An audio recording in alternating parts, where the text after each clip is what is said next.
Hey guys, it's Cozy. Today I'll be talking more about an opinion I have about the destruction of our social landscape and the death of discourse.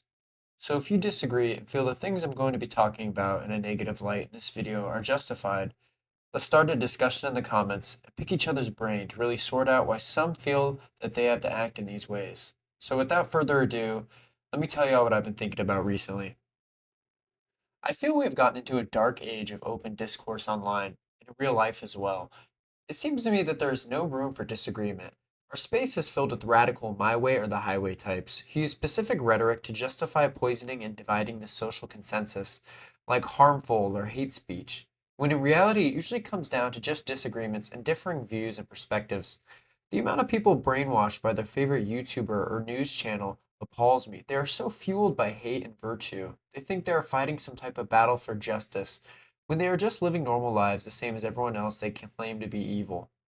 A great example of this would be Trump, and also the conflict in Israel Palestine. Let's start with the easier one, Trump. News stations for years now have embedded the idea that everything Trump does is systematically racist and fascist. Two very big buzzwords known to mind warp anyone who can't think for themselves. Let me also preface this by saying I do not like Trump. I don't really want him to be president, so no, you can't do the mental gymnastics in your mind to convince yourselves that I'm just some MAGA guy who's brainwashed and misled. Anyway, what I'm getting to is that the amount of media coverage that feeds these ideas into people's head that Trump is some fascist soon to be dictator is so hilarious, and it makes me guess the reason they do this is because there are other points they aren't fully confident on.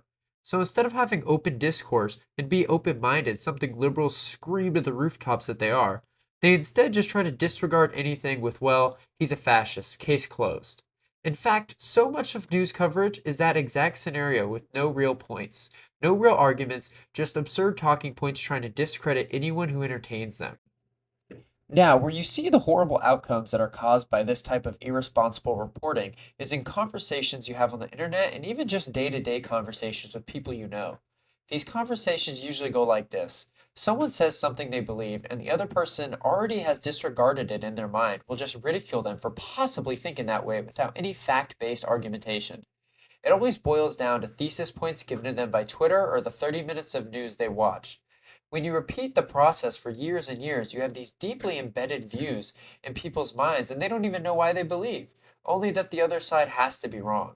It should show as testament to my point that the two biggest things right now regarding our major political candidates is a case about the president's son and if Donald Trump paid off a porn star.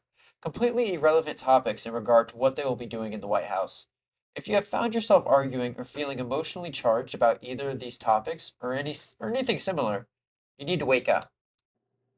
Now, onto this next example, which is Israel and Palestine, something that has been picked up by the mainstream and really all other streams, used to confuse and radicalize anyone involved. I feel the way people are immediately dehumanizing anyone on the other side and making broad and vulgar accusations encapsulates my point perfectly in regards to the demonizing we are led to do from media and content creators. Now, I'm not coming here to discuss my take on the matter or to say these people are wrong and here's why I simply want to make some observations and point out what I see as flaws with the discourse around this topic. Something you see often in regards to this is the way people are coming for differing opinions and not the actual subject matter itself. It seems to me the majority of the content and discourse is just hate posting about how someone is a genocidal monster who doesn't care about human life just for not agreeing with them. You have to understand when someone doesn't agree with you, it doesn't give you the right to purposely try to perceive what they say in the worst possible light, and it's rather deceptive and willfully ignorant. A massive amount of people on one side are so dug deep into this topic and have given the most charity possible to their said side, it's hard for them to even denounce the horrible terrorist monsters who are partaking in the deaths of the Palestinian people they say they care about so much. This to me doesn't stem from love and care for the people of Palestine, but from hate for the IDF and from what they describe it: hate for the imperial white people who just steal and kill. You can see a lot of the problems I'm describing come from a radical hate that is fed into people's minds instead of empathy and love, which is truly what is needed for this situation and many others like it. Okay, now I want to get into what good can be derived from these examples that I've been explaining to you.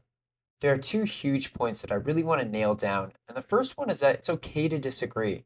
I know that probably sounds condescending, and it just might be, But I feel that it is really simple for a lot of this disagreeing on a worldview does not need to escalate in like 90% of the situations that it does. Because most of the time, the people you are disagreeing with have nothing to do with the actual problem that you have, but are just someone who sees that problem in a different way than you do. We've gotten too far away from the idea of civilized disobedience and true peaceful protest. These tools are the best and, in my opinion, should in most cases be the only way you handle these major political disagreements or conflicts, not by exerting control or trying to divide and pit people against each other. The second simple but significant point I want to make is that someone who disagrees with you is not an enemy.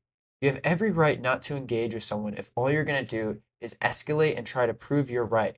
Because the real truth is that there is no real truth, only different perspectives, and trying to shove your views down others' throat is doing more harm than good. Now, thanks for watching. Tell me how I'm wrong in the comments, and love everyone.